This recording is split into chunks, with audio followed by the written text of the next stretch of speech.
नमस्कार, सर्वांचं स्वागत आहे आपल्या युट्यूब चॅनल यशो मार्क आणि मॅथ मराठीवर. विद्यार्थी मित्रांनो, आजच्या या व्हिडिओमध्ये आपण पाहणार आहोत पेज नंबर 20. ठीक आहे, यावरची जी ऍक्टिव्हिटी आहे ती ऍक्टिव्हिटी या ठिकाणी आपण पाहणार आहोत. एक सामायिक समीकरणांचं उपयोजन या ठिकाणी आपल्याला सांगितलेलं आहे की म्हणजे दैनंदिन व्यवहारामध्ये आपल्याला या समीकरणांची माहिती किंवा उपयोग आपल्याला कसा घेता येईल हे या ठिकाणी आपल्याला पाहायचं आहे.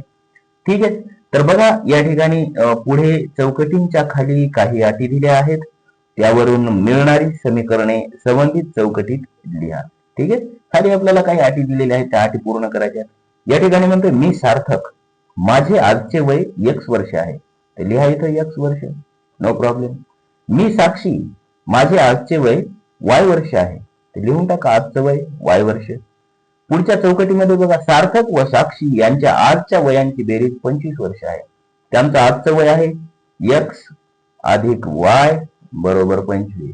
ठीक आहे, या ठिकाणी आपण काय केलं बघा, x त्याचा आज सार्थकचं x, साक्षीचं y, त्यांची बेरीज आहे, बेरीज म्हणून आपण काय केलं, अधिक दिलं या ठिकाणी.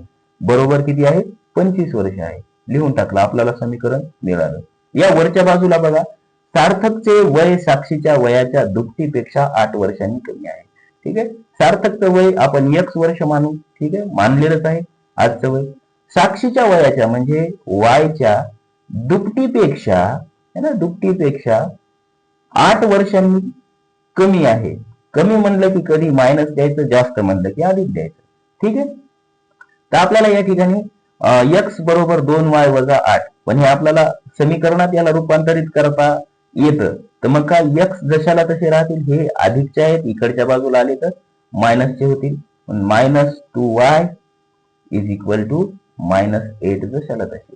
आपल्याला हे समीकरण मिळालेलं आहे, याच्यात लिहून टाकू आपण. x वजा 2y बरोबर वजाचे 8. ठीक आहे, त्यानंतर आता एक बॉक्स राहिलेला आहे, ह्या बॉक्सला पाहू आपण. 4 वर्षांपूर्वी साक्षीचे वय सार्थक पेक्षा 3 वर्षांनी कमी होते.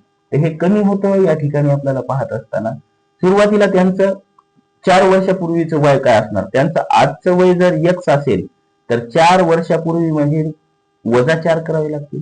आणि साक्षीचं वय पाहिलं तर ते सुद्धा तेवढंच होईल, कुणाचंही वय सोबतच तेवढंच कमी होत असते. ठीक आहे, x वजा 4 y वजा 4 ही 4 वर्षापूर्वी सार्थक आणि साक्षीचं वय आपल्याला मिळालं.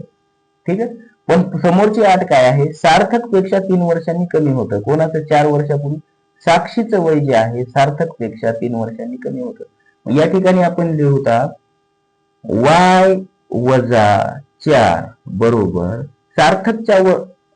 सार्थक पेक्षा 3 वर्षांनी कमी होतं.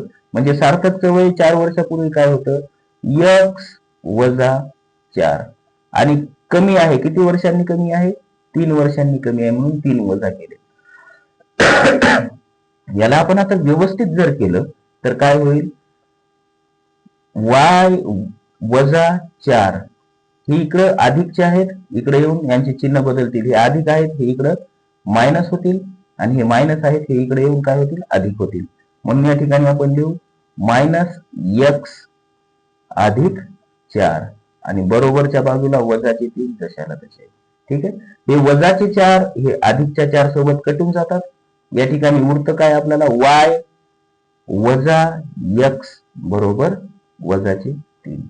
आता या ठिकाणी हे y जागेवर ठेवू आपण, बरोबरच्या पलीकडच्या बाजूला हे वजाचे x आहेत, तिकडे जाऊन काय होतील, अधिकचे x होतील, हे वजाचे 3 जशाला तसे. ठीक आहे, आता या ठिकाणी हे x जागेवर ठेवू आणि हे स्थिर पद जे आहे या बाजूला घेऊन येऊ. वजाचे 3 इकडे काय होतील, अधिकचे 3 होतील, बरोबर x जशाला तसं हे y जे आहे तिकडे जाऊन वजा होतील. तर आपल्याला या ठिकाणी एक समीकरण मिळून जातं. या समीकरणालाच आपण असंही लिहू शकतो, x वजा y बरोबर 3, कारण की बरोबरच्या साईडच्या कोणत्याही बाजू सारख्या जशाला तशा राहतात. ठीक आहे, तर या ठिकाणी आपण असं लिहू शकतो. ठीक आहे, एकंदरीत संपूर्ण बॉक्स आपण पूर्ण भरलेले आहेत. व्हिडिओ आवडला असेल तर व्हिडिओला एक लाईक करा आणि आपल्या चॅनलला सबस्क्राईब करा. ठीक आहे, भेटू पुढच्या ऍक्टिव्हिटी मध्ये. तोपर्यंत नमस्कार, जय हिंद, वंदे मातरम, भारत माता की जय.